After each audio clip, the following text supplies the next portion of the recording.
All right, welcome. So let's take a look at number 11 from 3.2.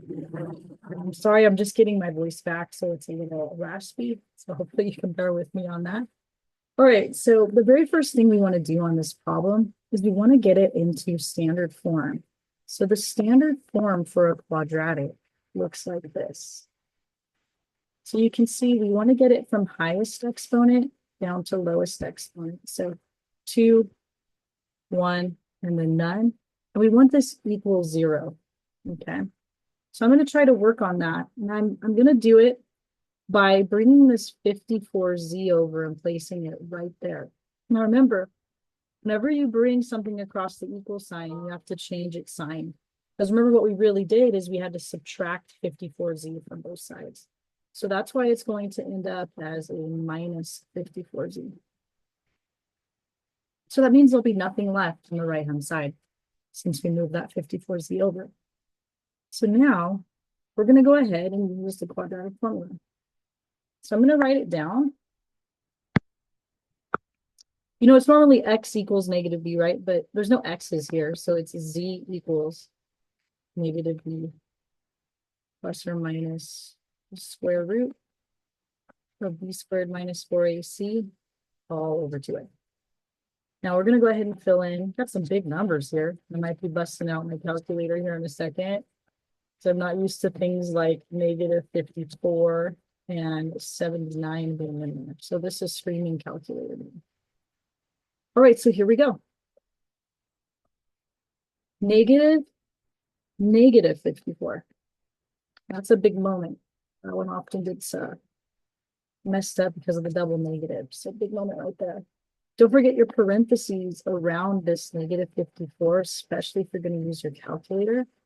Otherwise, it won't square the negative and you'll end up getting all of it wrong.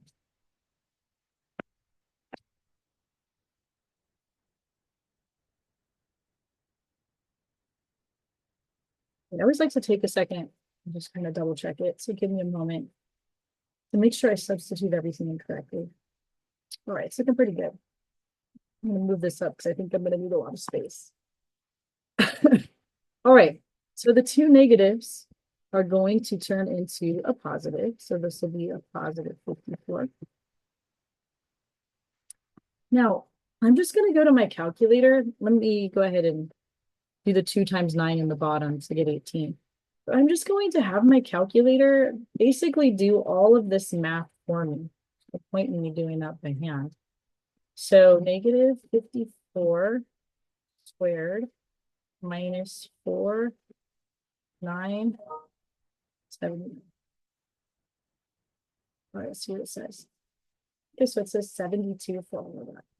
So I'm going to put, got a little excessively long here with this radical, right? So I'm going to put a 72 in. Okay. So we have to break down 72 now. If you don't have the recommended class calculator, then you might know that 72 is 36 times 2. So this should become 6 root 2. But if you didn't see 72 as 36 times 2, that's fine. You just need to find any two factors. So let's say that you saw 8 times 9, for example. So 8 is 2 times 4, 9 is 3 times 3, and 4 is 2 times 2. So doubles go on the inside of, doubles go on the outside. What am I talking about? And then any singles go on the inside. Remember we said it takes 2 people to go out on a date and single people to stay inside, right? So our 2 people went out on a date. So this is going to be 6 square root of 2. Again, we love the Casio because you can just straight up put square root of 72 and it breaks it down for us. So a 6 square root of 2 is going to go in the place of the square root 72.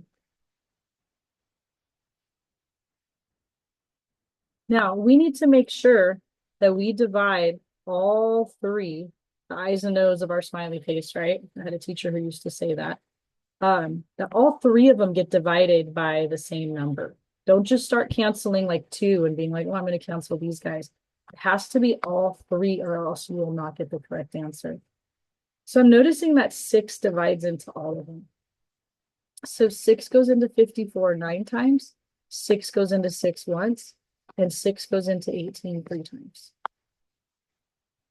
So we end up with z equals 9 plus or minus. You don't have to write the 1 in front of the square root of 2 because it's multiplying. And we know that multiplying by 1 doesn't do anything. So we're just going to go ahead and not write it. So this is going to be our answer. Let's see here what it says. Use a comma to separate answers as needed. I think I remember it letting me use the plus or minus symbol. Let's go see, okay? Okay, so it was 9 plus or minus 2 over 3. Let's see if that's right, you guys. Awesome. You know, the hardest part here is just not making a little mistake along the way. Most of the time you have like 90% of it, if not more. But just not making an error when it's this long can be kind of tricky. So just go slowly and double check yourself. That's my best advice. All right, hopefully this helps you out. Take care.